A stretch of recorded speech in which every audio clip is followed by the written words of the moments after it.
Спорт помогает не только отлично поддерживать физическую форму, но и ежедневно влияет на наше самочувствие и настроение. Сегодня заниматься спортом – это модно, престижно и патриотично.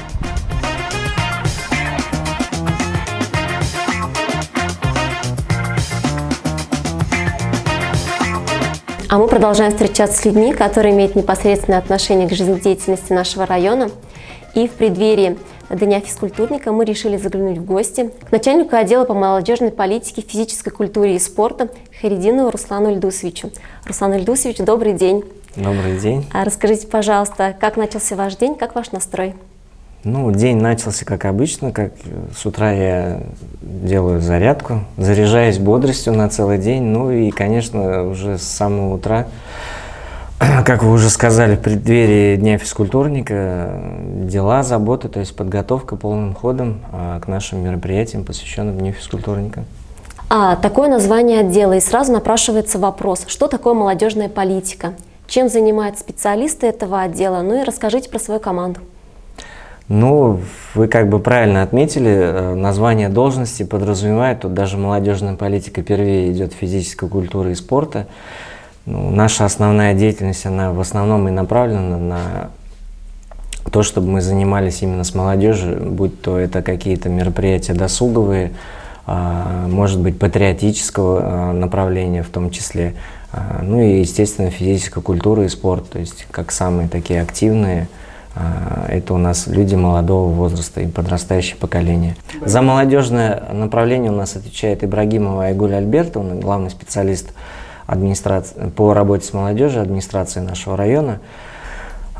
Среди основных, конечно, это волонтерская работа, которая наиболее актуальна стала именно в последние годы. То есть организовали волонтерский штаб, Айгуль Альбертовна его как раз возглавила там.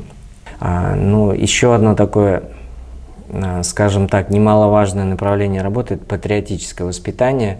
Очень активно в нашем районе развивается направление патриотического воспитания. На базе 6 школ созданы военно-патриотические клубы, у них есть свои руководители.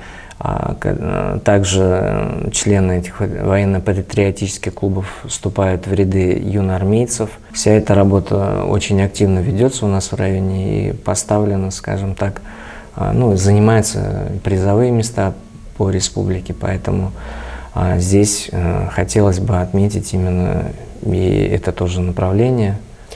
Так, основная функция вашего отдела заключается в тесном взаимодействии с молодежью и подрастающим поколением нашего района. Вовремя задействовать и правильно направить. Руслан Ильдусович, скажите, пожалуйста, сейчас вы инициативный руководитель. Расскажите, как все начиналось и сколько лет вы в тренерстве? В тренерстве, как вы уже заметили, все начиналось именно с тренерства.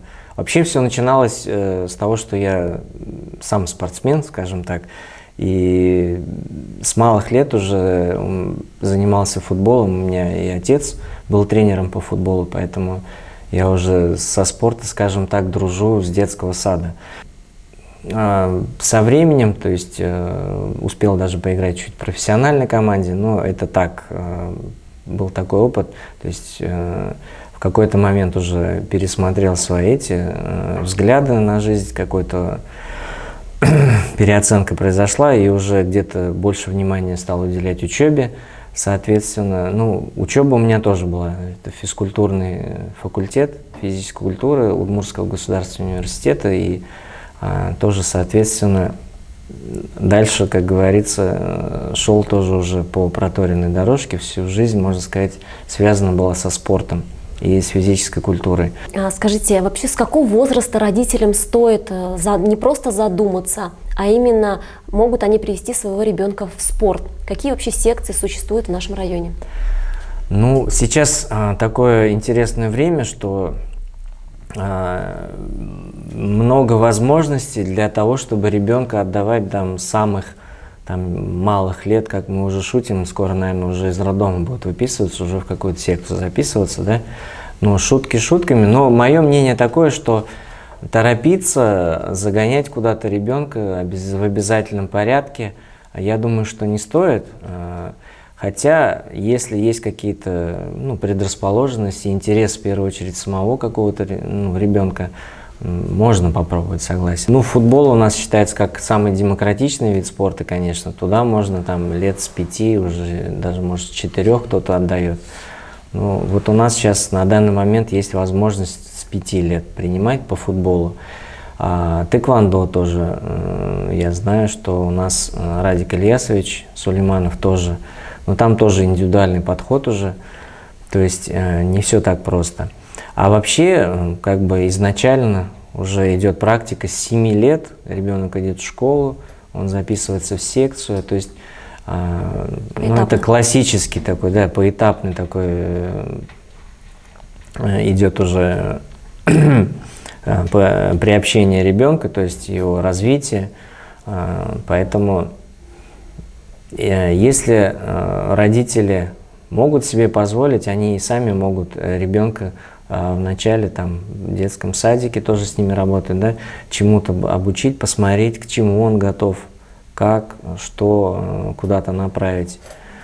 И потом уже прийти, скажем так, в спортивную школу к нам и выбрать какую-то секцию, куда есть предрасположенность, куда еще что-то. В принципе, у нас ежегодно проходит акция «Приведи ребенка в спорт» в начале сентября. И там уже все тренера спортивной школы, они принимают детей, родителей, заявления, там сейчас определенный порядок, там нужно заполнять бумаги, там заявление, согласие. Все это можно сделать вот в рамках этой акции. Так что милости просим, приходите. У нас, как говорится, такого жесткого отбора нет. Мы принимаем всех желающих, просто каждый уже может выбрать по возможностям, по своим каким-то интересам секцию. На данный момент у нас в районе, и в общем, и в спортивной школе в частности, порядка 20 видов спорта. Там волейбол, баскетбол, единоборство, это и борьба куреш, и спортивная борьба, и тхэквондо, опять же смешанные единоборства, мини-лапта, настольный теннис, шахматы, шашки, то есть довольно-таки разноплановые, то есть я думаю, что каждый может выбрать себе по возможностям и по интересам подобрать секцию. Раз уж мы коснулись такого вида спорта, как шахматы, предлагаю вам сыграть блиц-партию. Вопрос-ответ. Пожалуйста, с удовольствием. Я начинаю. Поехали. Поехали. Скажите, пожалуйста, какие виды спорта наиболее популярны в нашем районе? В нашем районе среди молодежи, конечно, популярны игровые виды спорта. Это неудивительно, они наиболее азартные, они наиболее такие увлекательные. Но и у нас есть определенные успехи в этом направлении. У нас наша команда по лапте, взрослая сборная района, является обладателем Кубка России. Завоевали в прошлом году, в 2020 в Анапе. Это как бы такое знаковое достижение. Таких медалей, таких званий у нас еще не было. Сейчас ребята, мы подали документы на звание мастеров спорта, и надеюсь, что это все будет. И почти в полном составе, порядка 9 человек, все ребята будут мастерами спорта у нас по лапте. И тут, конечно, можно упомянуть волейбол, футбол и мини-футбол. Тоже очень проводятся чемпионаты, тоже очень интересно, увлекательно и довольно-таки массово это все проходит. И, конечно, здесь сложно переоценить роль командных видов, скажем так, вовлечении и в организации, вовлечении молодежи, приобщении к физической культуре и спорту, и, конечно, в организации активного такого досуга, то есть где действительно молодежь может собраться и чем-то так организованно заняться. В последнее время хотелось бы сейчас сказать еще такой момент отметить, что наблюдается такая тенденция к развитию именно индивидуальных видов спорта. Я думаю, что это даже тоже какой-то плюс такой, ну, это, скажем так, всеобщая тенденция, то есть сейчас людям проще самим, то есть они как-то более самостоятельно, как-то менее, там, скажем, ну, сложнее их собрать, но вот, а сами они, когда приходят к спорту, они увлекаются, там, это единоборство, это, опять-таки, даже скандинавская ходьба, лыжи, бег, то есть вот хотелось бы отметить, очень много любителей у нас велосипедный спорт, и это и ильтеряковцы, то есть и в Кармаскалах, и в Прибельске именно много таких любителей спорта, которые ведут активно такой здоровый образ жизни и вот участвуют в различных соревнованиях по дуатлону, триатлону. Вот недавно мы проводили соревнования, республиканские соревнования по велоспорту в селе Шаймуратов, тоже со всей республики, даже с других республик приезжали представители, всем все как бы очень понравилось, они там сфотографировались с нашим памятником Шаймуратову, поэтому, ну вот, наблюдается такая тенденция, что именно вот такие индивидуальные виды спорта, они сейчас, ну, скажем так, люди приходят вот к ним, к здоровому образу жизни и набирают все большую популярность.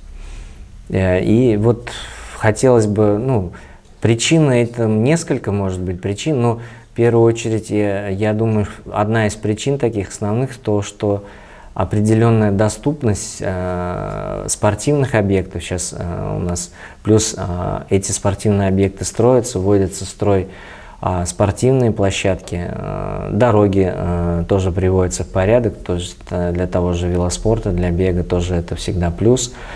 Вот если конкретно говорить, спортивная площадка у нас в 2019 году возле ФОКа, в Кармаскалах у нас действует площадка на бульваре молодежи, там сейчас тоже последний, уже четвертый, ну, последний этап уже ввода в эксплуатацию, тоже такой комплекс хороший, физкультурный. То есть площадка в Прибельске, там навес на стадионе сделали, в Кабаково, ну, в Улукуле, ну, в принципе, во всех населенных пунктах есть спортивные уличные площадки, которые имеют такую общую доступность.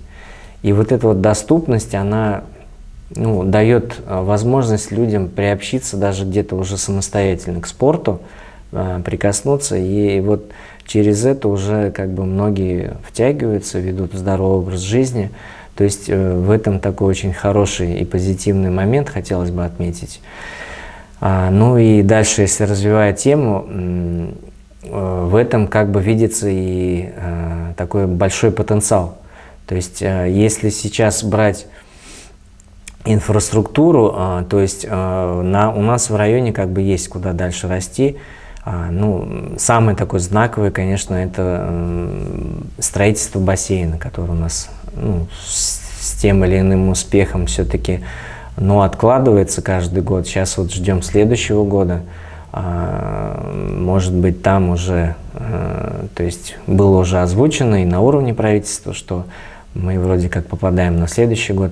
То есть, вот, например, строительство бассейна, это будет очень большой толчок к развитию массовости, развитию физической культуры и спорта и вот к оздоровлению населения. То есть, я думаю, это будет такой знаковый момент в нашем развитии. Ну и, конечно, тоже вот из больших таких объектов, которые, ну, позволят уже говорить, что мы действительно сделали и делаем для оздоровления населения такие большие и хорошие дела, и это будет, наверное, строительство лыжероллерной трассы, то есть где люди могли бы уже непосредственно и заниматься бегом, то есть это чтобы не по дорогам там, да, или еще как-то, именно в отведенном как-то месте, где можно проводить соревнования, ну, естественно, и по лыжам, и беговые дистанции. ну и где люди просто могли бы заняться активным каким-то отдыхом. То есть вот эти площадки — это хорошо, но вот если их еще связать вот такими, то есть как воедино, да, то есть это тропа или тропа здоровья, то есть если получится в ближайшие хотя бы 2-3 года этот вопрос тоже решить, то я думаю, что у нас будут все предпосылки говорить о том, что здоровье, ну, мы сделали очень многое для того, чтобы население в нашем районе могло заниматься и улучшать свое здоровье, поправлять там и активно заниматься спортом и физической культурой. Ну, я думаю, я ответил на ваш вопрос. Пожалуй, я схожу вот так. И я к вам со следующим вопросом. Несколько лет назад у нас в республике стартовал пилотный проект «Здоровое поколение. Сильный регион». Насколько он сейчас укоренился в нашей республике и планируется ли его в дальнейшем масштабирование? Ну, вопрос такой хороший. Мы очень хорошо относимся к этому проекту. Мы были одними из первых, там 7 районов, по-моему, было, кто вошел в этот проект. Суть проекта в том, что начальные классы, у них появляются дополнительные часы, дополнительное время для занятий именно физической культурой. То есть это не просто дополнительный урок физической культуры, это именно урок оздоровления. То есть там это может быть в устной форме, в виде бесед каких-то, да? Это может быть ну, в какой-либо форме, там, ну, ходьба на лыжах, там, какие-то прогулки, какие-то, может быть, элементы строевой подготовки. Все то, что зачастую учителя, допустим, начальных классов не могут или не успевают дать по программе физической культуре именно в школе. То есть здесь мы пытаемся более охватить. Ну, плюс это опять-таки с первых же классов, с первых ступеней они сдают нормативы ГТО. То есть это тоже как красной нитью проходит. То есть они уже знакомы со всеми элементами комплекса ГТО. Поэтому это очень такой хороший проект с хорошим правильным направлением и посылом, и мы его всячески поддерживаем. Если у нас в начале, это было в 2015 году, по-моему, мы 1 класс гимназии запустили, начиная с 2015 года. Каждый год у нас вводятся и привлекаются новые классы, новые школы заходят в этот проект. И на сегодняшний день уже 10 общеобразовательных учреждений участвуют в этом проекте у нас в районе. В нашем районе. Да, и порядка 500 учеников начальных классов тоже имеют возможность дополнительно вот эти занятия посещать. Плюс ко всему, они же еще и участвуют в мероприятиях, которые мы проводим именно для этих классов. То есть, ну, очень сложно именно в начальных классах охватить всю эту аудиторию. То есть где-то мы проводим для них прием нормативов, то есть отдельно это весенний фестиваль ГТО, там они показывают свою строевую подготовку. Допустим, ученики 3-4 классов, они уже строем ходят и исполняют песни, то есть все это оценивается. Потом фестиваль ГТО, то есть все элементы ГТО они также выполняют. То есть, ну, очень так познавательно. И вот знаете, в сравнении даже вот класс, который все это выполняет, и класс, который просто, ну, занимается физической культурой в обычном режиме в школе, то есть разница уже чувствуется. То есть практически во всех, какой бы ни взять школу, какой бы ни взять класс, эта разница чувствуется. Да. То есть, ну, они уже более подготовлены, и они уже, ну, знают многие вещи, которые те классы еще, ну, даже не приступили, как говорится, к изучению. То есть в этом тоже очень большой плюс. Ну и плюс цель этого проекта, чтобы дети уже подошли более подготовленные уже к основной школе и, соответственно, могли посещать секции по выбору также спортивной школы. То есть очень много учеников, которые уже сейчас на данный момент вышли из этой школы, ну, с начальных классов перешли там 5-6 классы, они ходят к нам на секцию, спортивную школу, и уровень их подготовки как бы соответствует уже. То есть в этом самый, наверное, большой плюс. Ну, помимо этого, конечно, можно отметить, нужно даже отметить, что все школы, которые участвуют в этом проекте, они получают поддержку с республики, с республиканского бюджета выделяют средства на приобретение спортивного инвентаря и оборудования, то есть там и скамейки, и маты, там гимнастическое оборудование очень хорошее. Условия создаются. Да, условия создаются параллельно, поэтому здесь при правильном подходе здесь только как бы плюсы. Ваш ход, мой вопрос. Насколько увеличился процент активной молодежи в нашем районе? Увеличилась ли тяга, по вашему мнению, к занятию спортом? Я бы не сказал, что у нас и до этого были как-то, молодежь была неактивной, но у нас вообще с каждым годом наблюдается положительная динамика, то есть процент этот увеличивается, молодежь все больше заинтересовывается спортом. Опять-таки это связано во многом с появлением новых вот этих и доступных спортивных объектов. Здесь можно рассматривать, и если конкретно физическую культуру, то сейчас очень активно здесь мы можем говорить о развитии именно школьного спорта. Это связано с тем, что вот спортивная школа у нас является организатором, таким очень хорошим организатором спартакиады школьников района. То есть у нас в этой спартакиаде более 10 видов спорта, и все школы района практически участвуют здесь. То есть это и соревнования, опять-таки, по волейболу, футболу, настольному теннису, все те виды, которые есть в школьной программе, плюс дополнительные виды. И, соответственно, все эти школы участвуют. То есть они проводят у себя какие-то соревнования, отборочные соревнования. И получается, что так или иначе все школьники у нас, они проходят вот это вот занятия, проходят эти соревнования, и плюс мы еще проводим фестиваль ГТО, осенний фестиваль и весенний, тоже среди школьников. С каждым годом у нас число вот этих ребят, которые прошли сито этих соревнований, которые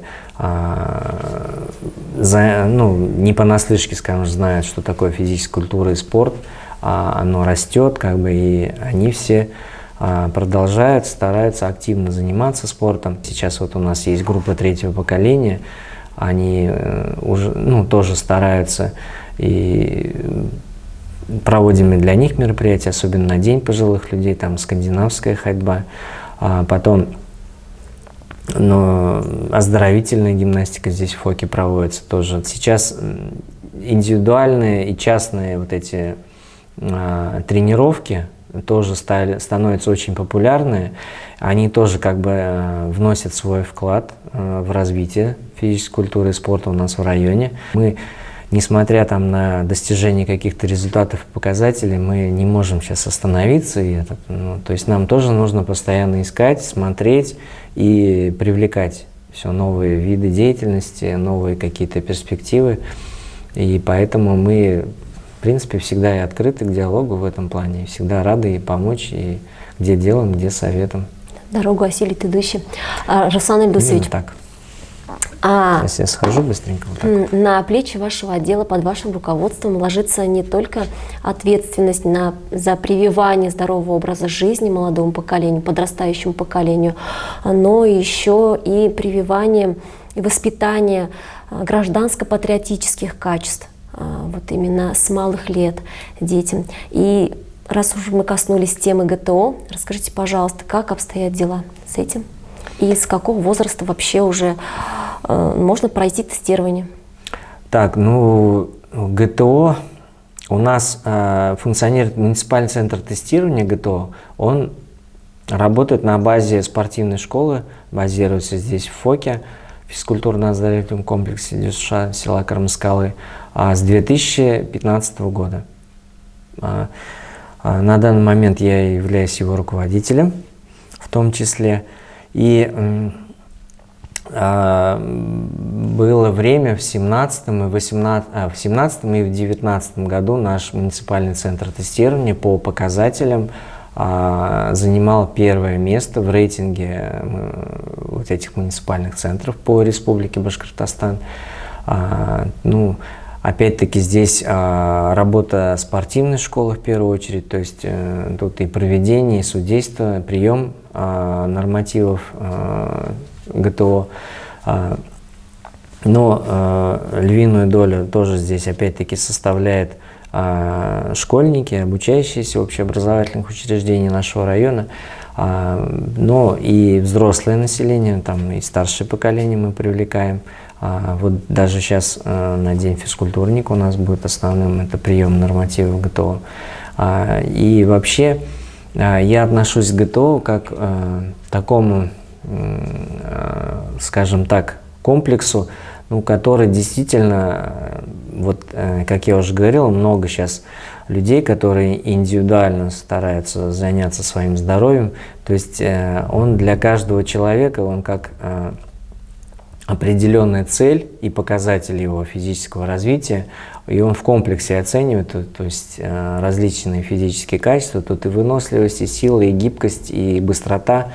У каждого возраста своя ступень, то есть первая ступень это 6-7 лет, 11-я ступень это уже старше 70 лет, то есть это все делится по возрастам и по сложности выполнения. Соответственные нормы у каждой категории свои. Да, соответствующие нормы. То есть, ну, я думаю, для каждого человека, который ведет здоровый образ жизни, интересно проверить свои показатели, свои нормативы. Ну, для этого, в принципе, достаточно подойти, позвонить в наш, сюда здесь физкультурный комплекс Дюша в села Кармаскалы, и мы можем принять это как в рамках какого-то либо фестиваля, ну, что наиболее практикуется.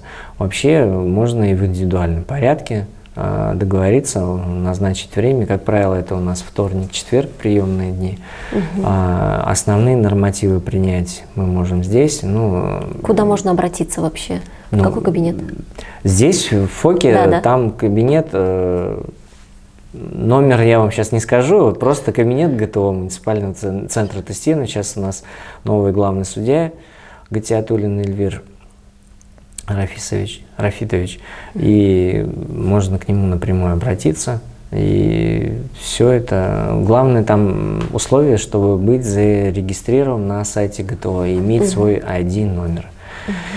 И вот опять-таки ГТО это все-таки в моем понимании, что как один из таких показателей и наша работа в целом, и работы, скажем так, всего спортивного вот этого нашего направления и отдела, то, что люди приходят, то есть это количество сдающих, ну и, соответственно, как они сдают на знаки. Поэтому всех приглашаем. Ближайшая дата 14 августа. Вот здесь у нас также в ФОКе. Милости просим, приходите, сразу проанонсируем. Да. А скажите, для того, чтобы получить знак ГТО и удостоверение, что нужно для этого сделать? Обязательно сдать все нормы или просто как участникам выдается значок? Насколько это сложно вообще? Вообще это можно на сайте ознакомиться. Естественно, это не просто прийти. Это, во-первых, зарегистрироваться, ID-номер, прийти, сдать нормативы. Ну, там есть свои требования по каждой ступени. Можно ознакомиться это самому лично. Сейчас я, наверное, не расскажу, там все-таки 10-11 ступеней, у каждой свои требования. Это все возможно. Золотой знак, серебряный, бронзовый. Да, там в зависимости от сколько раз вы подтянулись, отжались, насколько быстро вы там пробежали. Все это учитывается, и может человек, если один раз не сдал, он может в принципе попробовать еще раз прийти. То есть мы в этом плане идем навстречу. Там есть свои нюансы, но это уже решается в индивидуальном, скажем. Можно решить. Главное, чтобы человек хотел, главное, чтобы человек пришел и был готов к сдаче нормативов. Ну, естественно, у него не должно быть противопоказаний по здоровью. Да. Обязательно ли нормой является сдача ГТО выпускникам? Ну, нет, обязательно она, конечно, не является. Здесь уже выпускники, их родители сами решают. Просто во многих вузах, есть, скажем так, добавка в баллах, да, при поступлении, если есть золотой, серебряный или даже бронзовый знак, то есть можно получить дополнительные баллы при поступлении. Вот сейчас у нас некоторые выпускники, в принципе, этим правом воспользовались. Мы делаем специально для 9-11 классов отдельный зимний фестиваль ГТО, то есть они приходят на лыжах, потом отдельный день у них сдачи ГТО уже здесь непосредственно в муниципальном центре. И вот те, кто желает, через учителей физической культуры, через директоров доносим информацию, что вот, пожалуйста, все желающие, кто хочет получить знак, у вас есть возможность. Ну, в принципе, есть желающие. Хороший дополнительный есть. Бонус. Да, считаю, это потому что, да. может быть, полбалла балл как-то может сыграть какой-то такой. Ну, там, насколько значимый... я знаю, до 10 баллов, даже в некоторых так. вузах, да, добавляется до 10 баллов за золотой знак. Ваша жизнь по большей части связана со спортом. Вот честно ответьте, насколько остается у вас времени для занятия спортом, для собственного здоровья, как бы не в рамках должностных обязанностей? Ну, если честно, я еще даже до сих пор как бы играю в футбол. А вообще ритм жизни такой, что приходится действительно следить за своим здоровьем, потому что, ну, очень много бывает разноплановых, скажем так, заданий в наше время, поэтому если за своей физической формой не следить, то, ну, как там говорят, сапожник без сапог, здесь вот не хотелось бы оказаться в такой ситуации. Ну, время, если честно, вот по своему опыту скажу, время только с утра до работы. Если только пораньше встать, прийти на работу и выполнить какие-то упражнения. И потом уже там в процессе дня где-то, может быть, еще минут 15-20 уделить. Там несложные довольно-таки упражнения. Ну, в принципе, уже где-то уже привык к этому графику. И я думаю, что своему физическому состоянию любой человек должен уделять в день там, ну, минут 20-30. На самом деле это не так сложно, но организм скажет очень большое спасибо, и я думаю, что это самый такой правильный подход. Ну, у кого-то получается, может, и больше, то есть это еще, наверное, больший плюс. Ну, у меня, наверное, не всегда так. Но опять-таки скажу, что тут в таком подходе главное это делать не от раза к разу, а именно ежедневно. Ежедневно 20-30 минут. Это, в принципе, достаточно, чтобы себя хорошо чувствовать. Все, что мы говорили про здоровый образ жизни, берется не с пустого места, соответственно, ведется здоровая пропаганда. И очень большое, наверное, значение имеет пропаганда в социальных сетях. А насколько у нас развито вот это направление, кто ведет у нас страницу, если она имеется, чтобы узнать анонсы предстоящих мероприятий, просмотреть архивы прошедших. Вот такой вот вопрос. Ну, вопрос, скажем так, в точку. Да, действительно, у нас есть группа ВКонтакте, «Кармаскал и спорт» называется. Все основные события и мероприятия мы выкладываем туда. То есть, ну, как правило, это анонсы и уже отчет о проведенных мероприятиях. Там мы стараемся благодарить организаторов, кого-то отдельно спасибо. Ну, естественно, отмечаем победителей, призеров. Может, еще какие-то интересные моменты.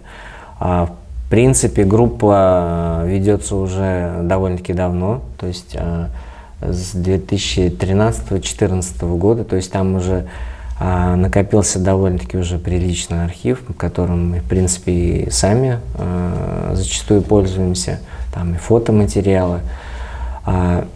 Группа также довольно-таки популярна, то есть я как бы не зря делаю на ней акцент, потому что именно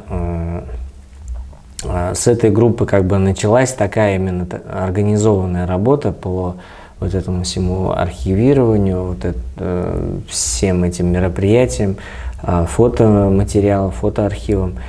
И поэтому это очень большая, довольно-таки значимая работа на самом деле, потому что, ну, все мы знаем, что вот зачастую надо какое-то событие вспомнить, ну, очень найти сложно фотографии там тех же 2000-х, 90-х годов.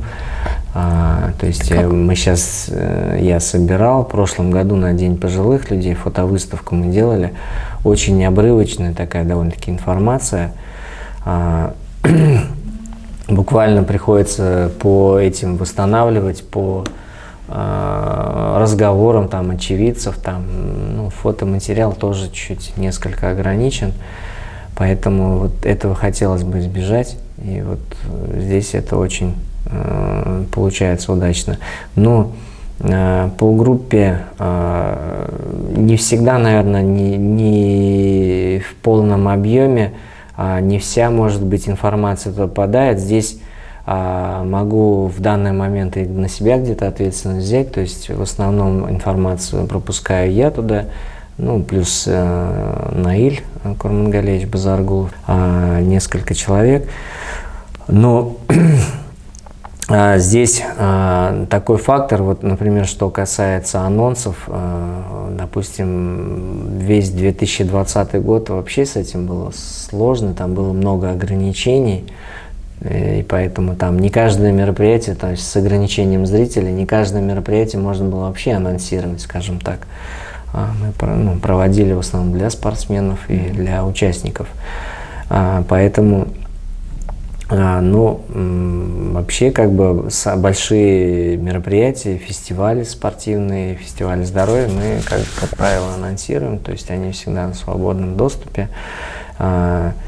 И что еще хотелось бы сказать непосредственно, что про эту группу, то есть оттуда, ну, она является источником информации, так скажем так, можно сказать, официальным, могу сейчас сказать, и редакция, то есть оттуда черпает зачастую информацию и другие источники, поэтому если хотите узнать что-то новое о спортивной жизни района, в первую очередь это как первый источник можно использовать. Находите, смотрите, регистрируйте, вступайте в эту группу. Ну и помимо этого, конечно, есть еще несколько более таких узких групп, там и по футболу, и по хоккею, и по волейболу, там по ГТО есть группа тоже, то есть в соцсетях мы как бы представлены. Сейчас, ну, планируем возобновить публикации в Инстаграм, но это вот, скажем так, с началом вот этого учебного года, когда соревнования у нас начнутся уже, то есть чтобы можно было, ну, скажем так, ВК это такая более, скажем, классическая, что ли, такая группа, то есть там зачастую нет такой возможности выкладывать оперативную информацию, или она смотрится там не так, скажем так, ярко и в тему. Ну, Инстаграм, например, фотографии с соревнований непосредственно, там, я думаю, что более в тему, и тоже такой аспект интересный. Ну, постараемся в этом году его еще раз проработать. Как бы группа у нас «Крымскалы спорта» в Инстаграме тоже есть, поэтому тоже на это обратим внимание особое. Вообще, как бы всегда открыты, то есть для информации. Многие люди могут даже звонить, уточнять, то есть у нас были, особенно по хоккею, там несколько любителей хоккея, они прям звонили сюда на вахту ФОК, когда соревнования, когда что, то есть всегда говорили, старались объявлять, с этим проблем нету. Ну и здесь, конечно, тоже сразу хотелось отметить, у нас на самом деле довольно много мероприятий проходит, и поэтому не всегда, может быть, где-то успеваем анонсы, да, но отражать, ну, наиболее значимые мы всегда стараемся, то есть это в любом случае. Плюс, ну, можно выходить на связь, какие-то материалы брать, там, вплоть репост там, или просто выложить информацию. То есть мы всегда рады, чтобы осветить спорт, потому что, как вы правильно заметили, это дополнительная пропаганда, это дополнительный интерес, дополнительных людей, там, у кого-то мама, папы, брат, сестра, всегда рады посмотреть, поставить лайк. Да, я согласна. Это тоже приятный бонус. Так, нет. Ну и подведем итоги.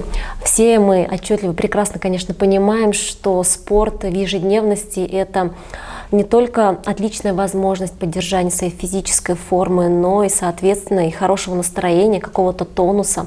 Но не у всех находится, к сожалению, время. И будут ли у вас какие-то пожелания жителям нашего района?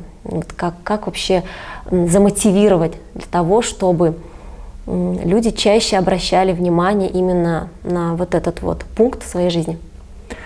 Ну, основная мотивация для людей, конечно, это здоровье, это их собственное здоровье, которому они, как я уже говорил, должны уделять внимание. И если вы не будете сами уделять себе внимание, то очень сложно что-либо сделать. То есть это в первую очередь интерес. Опять-таки, мотивация, основная мотивация с малых лет воспитывается вот это, да. Но здесь мы, еще раз говорю, мы стараемся всех пропустить, чтобы все знали, что такое физическая культура, все школьники так или иначе прочувствовали себя в этой, проучаствовали в каких-либо соревнованиях. Есть у человека всегда выбор. Мы этот выбор предоставляем, мы в этом выборе всегда идем навстречу. Или вы там идете в какие-то магазины и покупаете что-то там, или вы идете в спортивный зал, в тренажерный зал и занимаетесь своим здоровьем. То есть у вас всегда есть выбор, мы стараемся этот выбор свой показать и донести до людей, и, соответственно, и показать тоже, то есть организовать где-то. Поэтому как-то так. Другого варианта я не вижу. Я с вами абсолютно согласна, и я думаю, что в нашем районе созданы все условия для того, чтобы каждый из нас смог прийти, позаниматься и уделить именно своему собственному здоровью. Потому что главное, чтобы было четкое понимание, для чего все это нужно вообще, чтобы была цель, к которой мы должны идти. Так, и перейдем, наверное, к блиц-опросу. Давайте, я готов, я уже тут полностью защитился. Какие 3 слова у вас ассоциируются с вашей работой? Фок, поездки, пусть будет мяч. Отлично. Назовите 3 своих отрицательных качества в характере. Отрицательные качества? Отрицательно. Нет, когда я себя считаешь идеальным, это тяжело. Хорошо. Что вы больше всего цените в людях? Наверное, трудолюбие и преданность. Ваш девиз по жизни? Везет тому, кто везет. Вы выиграли 1 миллион рублей. На что бы вы потратили? Все в дом, все в семью. Да. Все в дом. В данный конкретный момент так, как-то так. Что должно произойти, чтобы вы постриглись на лысо? Так, я бываю периодически очень азартным человеком. Наверное, я должен с кем-то на что-то поспорить и, соответственно, проспорить. Я с вами спорить точно не буду, потому что мне это, наверное, даст очень тяжело. Руслан Ильдусович, что бы вы хотели сделать в жизни, но еще не сделали? Наверное, больше уделить время путешествиям. Скажем так, не был в поездке за границей ни разу. Почему бы нет? Я думаю, что это... Ближайшее это такое, если это в личных целях. Да, в личных целях есть только. Руслан Ильдусович, мы вас благодарим за уделенное время, за то, что вы нашли в этом своем графике плотном. И я думаю, разговор был не только важным, но и очень полезным. Много информации было озвучено, и поэтому мы надеемся, что мы встретимся с вами еще не раз. И до новых встреч. До свидания. Спасибо вам большое. Еще раз всех с праздником хотелось бы поздравить с наступающим День физкультурника. Приглашаем всех, приходите, будет прием нормативов, будут соревнования, будет очень весело, круто. И озвучьте, когда это мероприятие будет проходить. 14 августа в 11:00 здесь у нас в физкультурно-оздоровительном комплексе «Дюша». Ну все, до встречи. Все на ГТО.